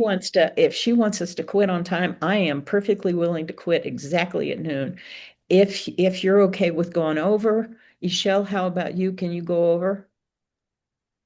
I'm okay. We're just getting ready for my granddaughter's party, so they can do that without me. Oh, well, But yeah, it's not, it's a couple hours away. okay, if you need to leave, feel free. I like All the right, idea of doing that, doing a full doing a session. session. Okay, so the next Not on question. me. Well, okay, we'll skip you. The next question is who would like to volunteer to be the client in this session? Who has a family pattern? Go ahead. Did someone speak? Who would like to volunteer? I was speaking, but is it possible? I'm sorry, say that again. Yeah, I said that You I want to can. volunteer? Yes, I can volunteer. Okay, we can do that. Then what I want you to do is um, go to what you discussed with Heather Mm-hmm. and tell me what your tell me what your core belief is and what we will be working on. Okay. Well, it was about the women who carry everything, and we got into discussion of abundance issue as well. So it is like one has to work hard for the money. Hard for money, okay. Lack of abundance. Lack of self-worth. Yeah, also, yeah. Yes, it a- can tell me. And also the lack of an ability to create a long-term relationship because they couldn't trust others. Yeah, Yes, we talked about trust, that not trusting the man to do it, but to it yourself. right. All right. Okay, so that's what we're going to be working with. So the first thing I'm going to do is to create your intention statement. We are going to look for the original ancestor who lived his or her life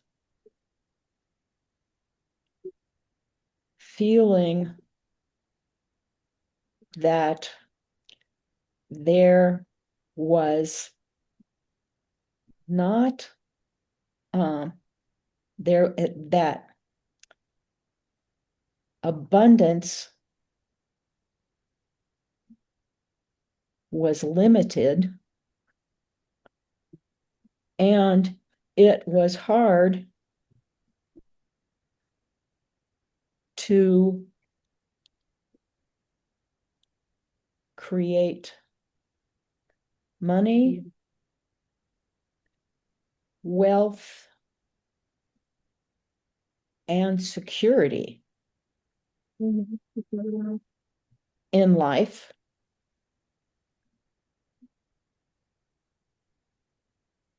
This created feelings of unworthiness,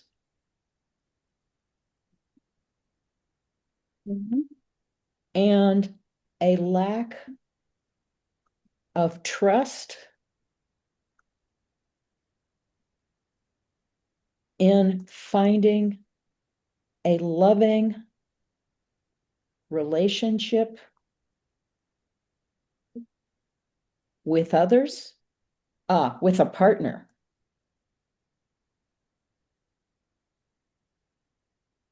And then the ancestor did not trust themselves, others, or the divine. And they had to keep all the strings in their hand, control. So it sounds like we need to add that. That the abundance was limited and it was hard to create money, wealth, and security in life. That the ancestor needed. To hold all the things. Say that again, I didn't hear you. The ancestor needed to hold all the strings in her hands. To hold control. Yeah, to hold control and Of all the all. strings, like pull the strings herself, all the strings in her To hand. hold, Yeah, to hold manage. control of all Yeah. strings, Yeah. to feel empowered. Yes. How does that It's sound? Yeah, it's empowerment, also feeling empowered. Yes. Okay, great. All right. So are you ready to go into the ancestral Yes. clearing? Yeah. All right. So take a deep breath and breathe and become centered as we call in the spirits. Mother, Father, Great Spirit, we know you are always with us. We invite you to join us here today to guide us to where we need to go to heal this family pattern for Helly. We call upon the spirits of the East. We call upon the element of water. We call upon Cougar and Hawk to lend us your strength, your wisdom, and your support. We call upon the ancestors of the East. Come, guide us, guard us, and protect us. Be with us as we go on this journey and guide us. We call upon the spirits of the south. We call upon fire, wolf, and eagle. Lend us your strength, your wisdom, and your support. We call upon the ancestors of the south to guide us, guard us, and protect us. Walk with us on this path and lead us to where we need to go. We call upon the spirits of the west. We call upon Mother Earth, buffalo, and hummingbird. Excuse me, we call upon buffalo and owl in the west to lend us your support, your wisdom, and your strength. We call upon the ancestors of the west to guide us, guard us, and protect us. Lead us to the ancestor that we seek here today. We call upon the spirits of the north. Call upon the spirits of the north. We call upon air and sister wind. We call upon buffalo and hummingbird. Come, be with us. Lend us your strength, your wisdom, and your support. We call upon the ancestors of the north. Come, guide us, guard us, and protect us. Be with us on this journey. We call upon our guardian angels, our spirit guides, our animal totems, and all of the other sweet spirits who wish to join us in healing this pattern. Come, be with us. Aho. And now breathe and just consider a beautiful place that you love. Go to a beautiful place that perhaps you've been to, or perhaps you go to in your meditations. And see the blue skies above and the white fluffy clouds. Hear the birds singing and a warm breeze caressing your cheek as you smell a sweet fragrance. Your eyes rest on greenery and you are surrounded by wild flowers in your favorite colors. You hear the rustle of small animals in the undergrowth, and you feel perfectly at ease. And you look around and you see a stand of trees, and there's a path under those trees, and you begin walking down that path, hearing the crunch of leaves underfoot and smelling their aroma. And as you continue walking down the path, you begin to hear the sound of running water. And the further you go along the path, the louder that sound of running water comes until you come to a clearing where you see a stream. But before you approach the stream, you sit at the base of the tree and leave something there. Your shoes, sandals, perhaps a scarf, something that you want to come back to. And then you move over to the stream and you notice that there are two currents in the stream, one that leads downstream into the past, and the other that leads upstream into the future. And you know at this time that you want the downstream path. And so you step into that downstream current and you set your intention to find the original ancestor who lived his or her life feeling that there was a lack of abundance in the world, that prosperity was limited, and it was hard to create money, wealth, and security in this life. The ancestor needed to hold control of all of the strings in order to feel empowered. This created feelings of unworthiness and a lack of trust in finding a loving relationship with a partner. The ancestor did not trust themselves, others, or the divine. And this is the ancestor we are seeking here today.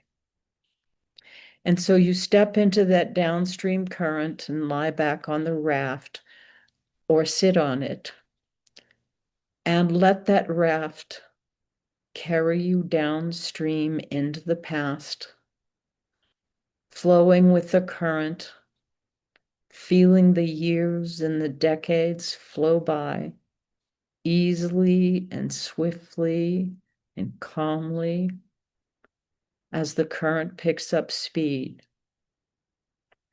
knowing that the ancestor has heard your call and is drawing you magnetically to the right time and place. And so you feel the current flowing as you move deeper and deeper and deeper into the past until the current begins to slow and it comes to rest on the bank of the stream. And you step off the raft and you move forward and see, hear, sense, or know where you are.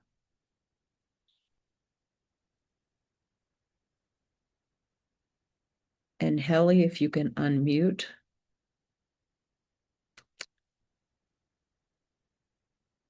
Tell me what you sense. Okay, I feel emotional because I feel like my ancestor has been waiting for Good. me. Yeah, he's coming with the both arms open, like reaching.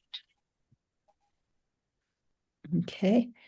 And so what does the ancestor want to show you or tell you, or where does she want to take you? I guess he just wants to tell me how his life was, how hard it was, how Uh-huh. much he was fighting to make it. Say that again. That how much he was fighting to make it in life. Ah, okay.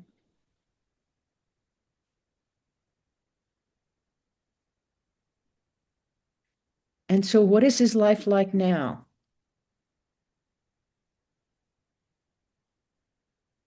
Well,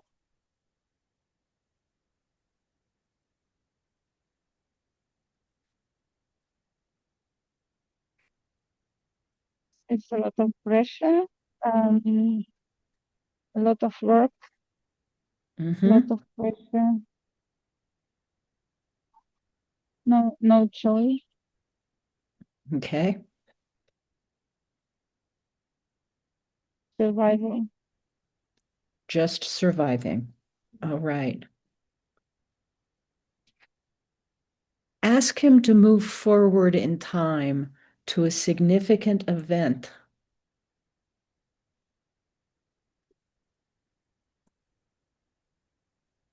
Mhm. Significant event in forward in time. I think there's some celebration. Say that again. Mm, celebration. A celebration, okay? Mhm.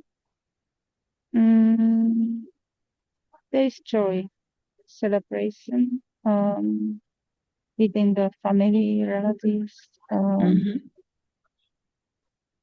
yeah, friends And, maybe. and how does that affect him? Uh, that he feels warmth.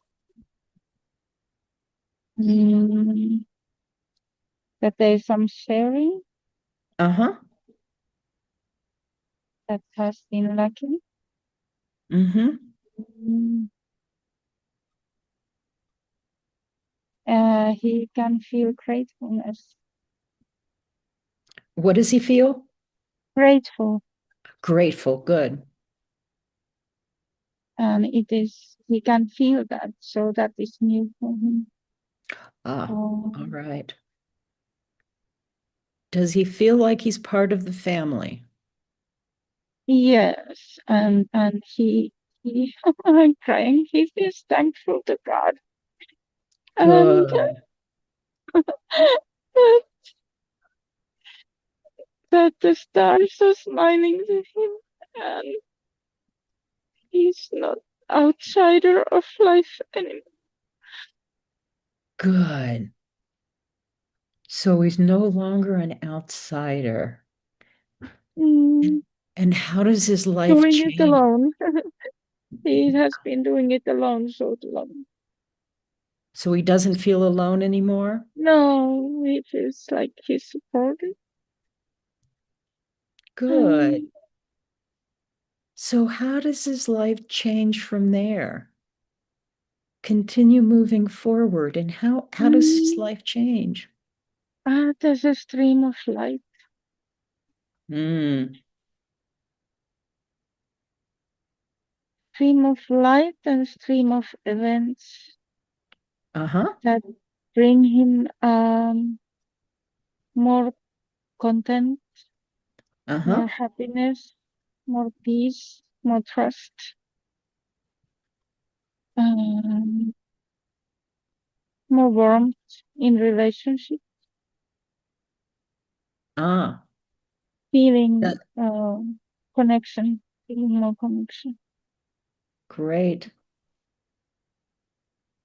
Does he have a relationship in his life after this? Yes, he has his family. He has wife.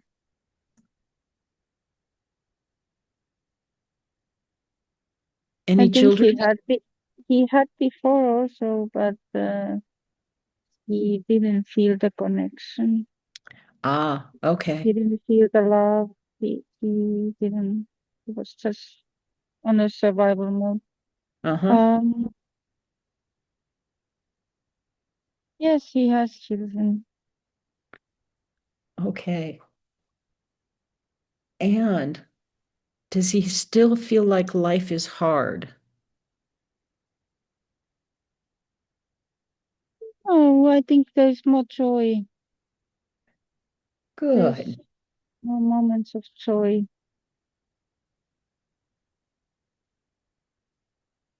gratitude, happiness that can sometimes fill his heart. Wonderful. Prayer, moments of prayer, beauty, Good. admiring the nature. So take him to his deathbed. And who's around him on his deathbed? His wife is there. Is some maybe a religious person, priest or something like that. Uh-huh. Children are at least at that moment there, Okay. peaceful. Ask him how he feels about this lifetime. He feels he feels fulfilled and content now. Ah, lovely. Ask him if he has a message for you. Yeah, it will be all right. It will be all right. Mm, and you can enjoy life, Wonderful. can slow down Mm-hmm. and feel every moment of life.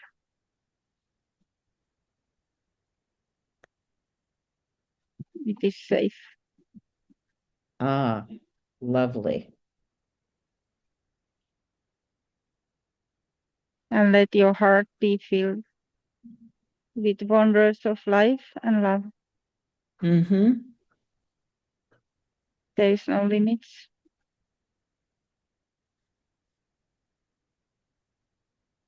Great.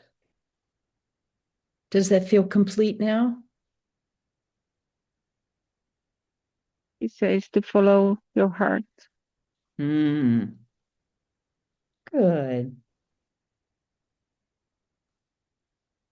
Yes, it's complete. Ah, good. Thank your ancestor Thank for you. choosing this positive life and for changing his life and supporting you. And he's thanking for help. Good. He received. And he's thanking me as well. Great. Then tell him goodbye. You can Yes. give him a hug or just bow or Yes. whatever feels good. Yes. And then move back to the time stream. And when you get to the time stream, set your intention to come back to this time and place. And you step into the upstream current, and there's your raft. And you sit back or you lie on your raft and let the current begin carrying you upstream, swiftly and easily and smoothly, moving onward and onward and onward until you come to this time and place. And the current begins to slow, and it comes to rest on the bank of the stream. And you step off the raft and you move forward. And you move to the tree.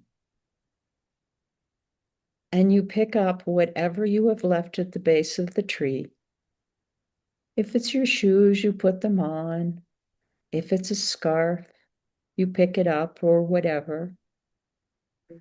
And then you begin walking down the path under the trees, hearing the crunch of leaves underfoot and smelling their aroma. And you continue walking on that path until you come to your beautiful place with the blue skies overhead and the white fluffy clouds, hearing the birds sing and smelling that sweet fragrance. And your eyes rest on greenery and wildflowers in your favorite colors. And now we are going to come back on 3 deep breaths to this time and place. And on that first breath, breathe in through your nose and out through your mouth, breathing in all of your energy to return to your body at this time, breathing in and blowing out. And then on the second breath, breathe in your awareness of what is around you, the time, the temperature, the sights, the sounds, the smells, breathing in and blowing out. And on the third breath, feel the chair below you, Mother Earth below, your physical form, the clothes on your body, breathing in and blowing out.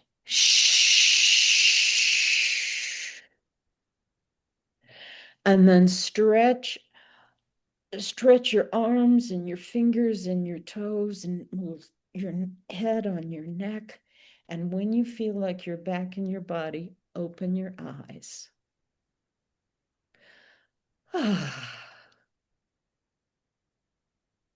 You feel like you're back, Helly? Yeah, I'm here. Great, great. And do you see how this life of your ancestor answers your intention? Yes. Yes, he was there, open arm, like kind of like waiting. And it had been, yeah, like really waiting for me to come. Yes, he heard you. He heard your Yeah. call. And he starts out his life showing you how limited it was, how hard life was, that he was fighting to survive, that he felt alone Yeah. and he couldn't connect with anyone, right? Mm. Yes.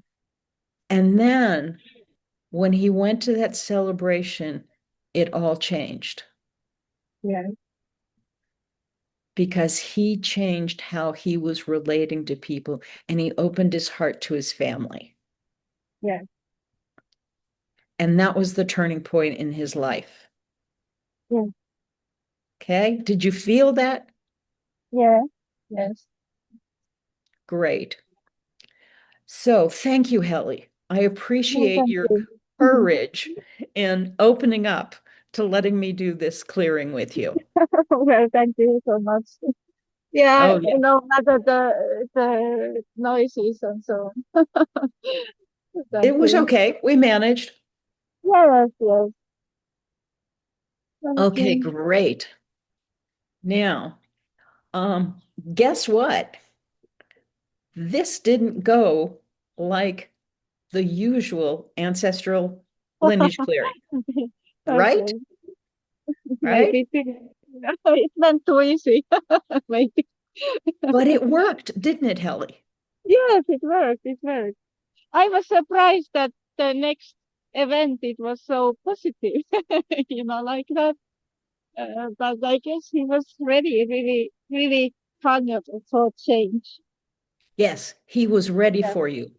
He heard yeah, your intention and he was ready for you and he was ready to change.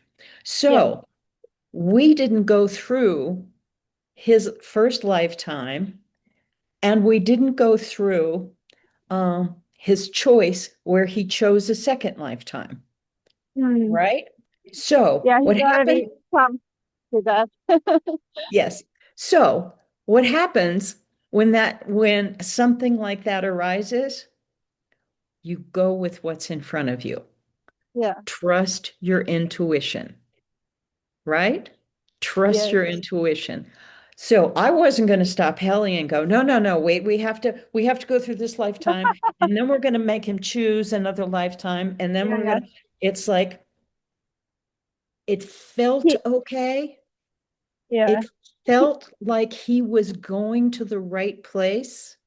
When yeah, we got to the significant event that it was a celebration and Helly started saying how he changed, how he opened his heart, he was grateful for it. I went, okay, fine. He is doing this on his own yeah. He because had this is, chosen already. yes, Yeah, me because too. this I is was kind of like, is this supposed to be positive event? In my mind, I was thinking, okay, I'll just go what comes, and yay, like Helly. Yes, yes. I'm so glad you trusted yourself. I'm so uh, glad you trusted yourself. And that's what's going to happen when something like that happens in your sessions. mhm, If it is a positive change, if it moves in the right direction, oh yes, he's feeling happy, he's feeling connected to his family. mhm, Yes, his heart is opening up. Go with it. That's where you want to end up, right?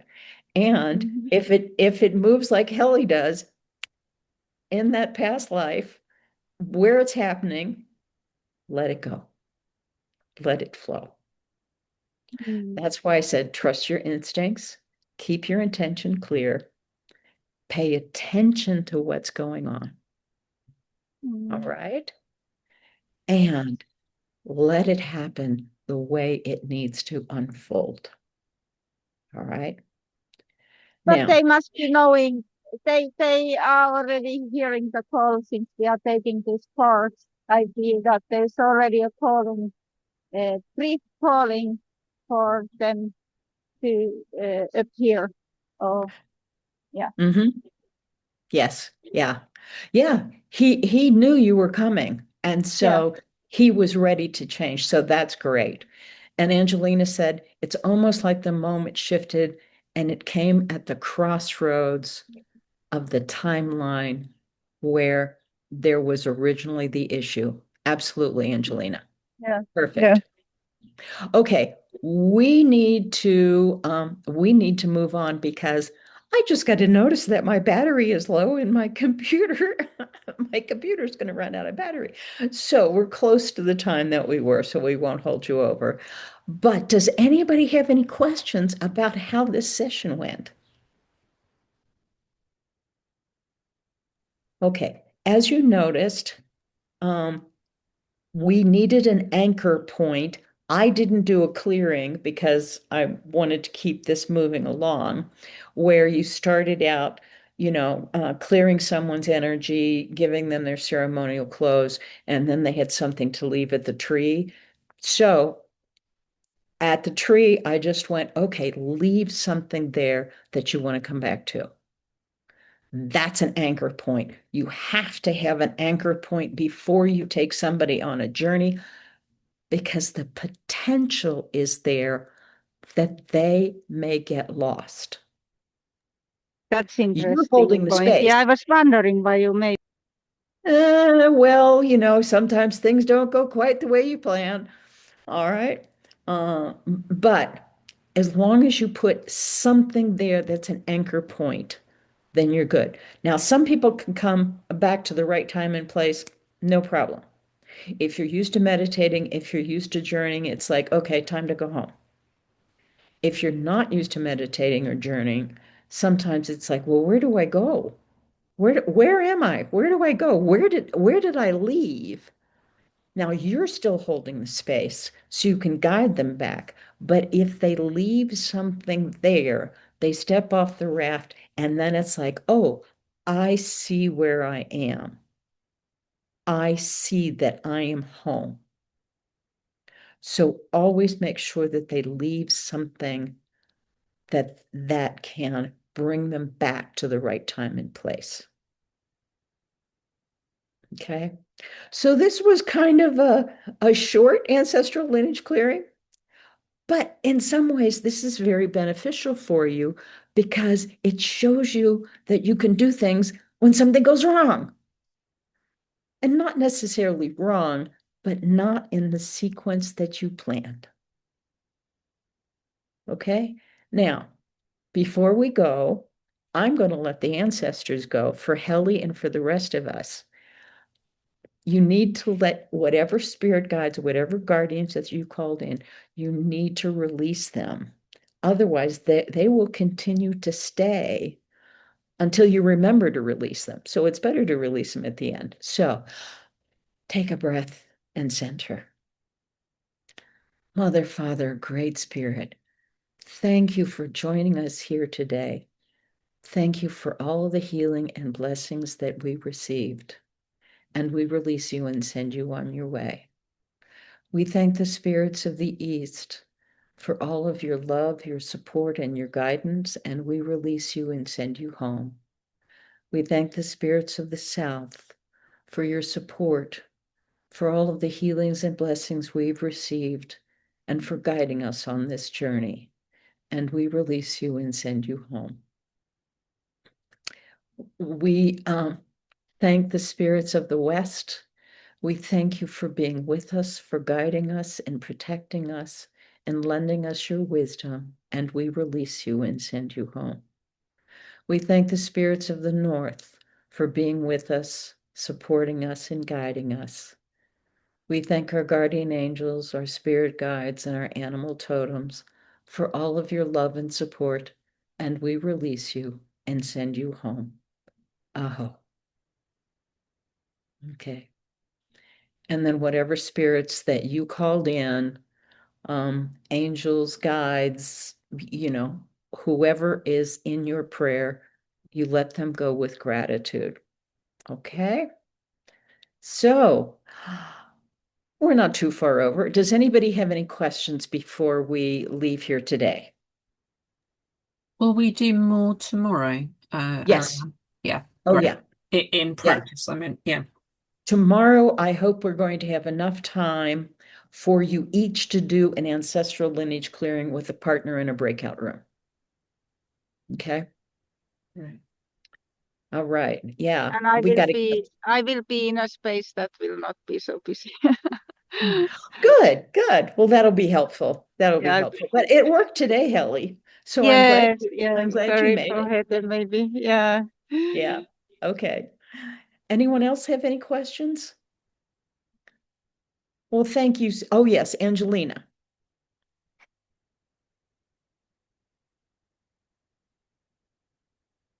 Oh, can't unmute. Okay. Yep. I get it. All right. Tomorrow. And if you want to email me at my Gmail address and I can answer quick questions or I will answer them tomorrow in class. Okay. See you tomorrow. Thank you so much for being here and all of your good work. Many blessings to you. And I will see you tomorrow. So we move forward. Okay. Bye-bye. Thanks, Bye-bye. Marianne. Bye, Oh, everybody. Thank you. close the recording.